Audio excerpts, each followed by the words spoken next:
In this video, we will learn how to use the return statement. The return statement allows us to return a result from inside a method or function back to the caller. So what does this mean? Let's demonstrate with some code. First, open idle and save a new file as basics13. Now, as we are returning a result from a method or function, first let's create a function. Type def first underscore func, open bracket, close bracket, colon. All this does is create a function which we have named firstfunc. Now enter down to the next line. Type return. Now, everything in the return line will be passed back to the caller value. For now, type a space and type hello. So, whenever the function runs, the return statement will bring back the word hello. Now, enter a few lines down and backspace, then call the function by typing first underscore func, open bracket, close bracket.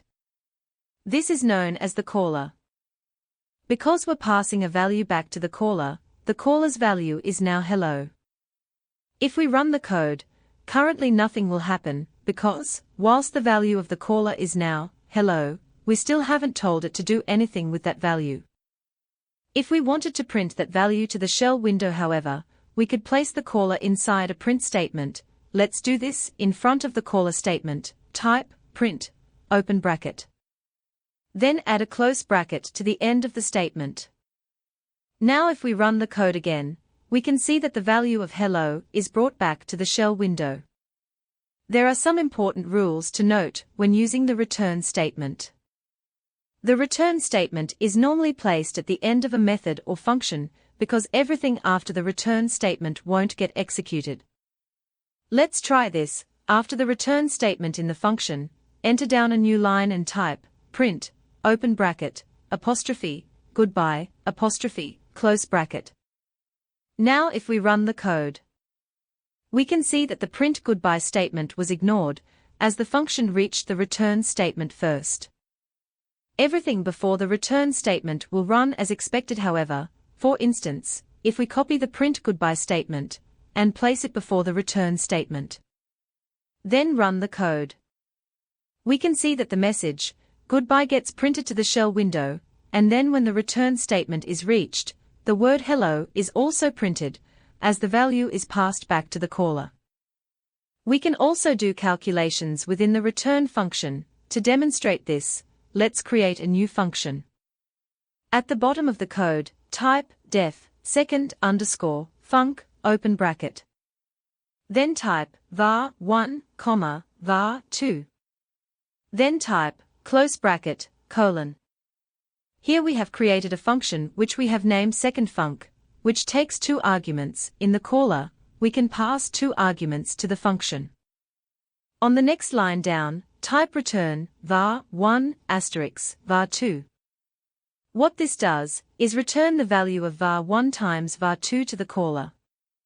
Enter a few lines down and backspace to break out of the function, then let's create our caller statement.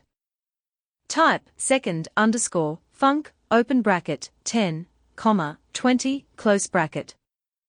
What we are doing here is passing the value of 10 to the argument var1, and passing the value of 20 to the argument of var2.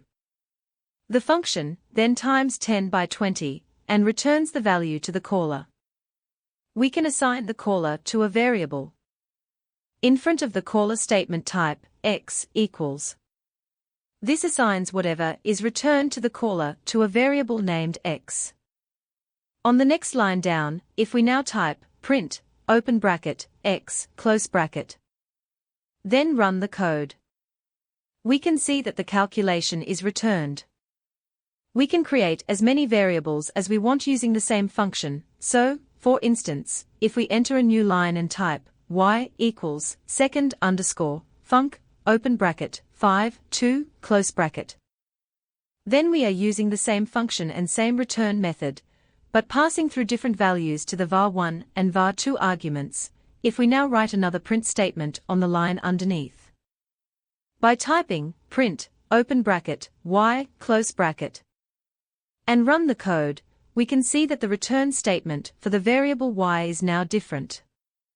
The return statement is a useful way to return a result from within a function or method. Hopefully this video has given you a greater understanding of how it is used and its limitations. See you in the next video.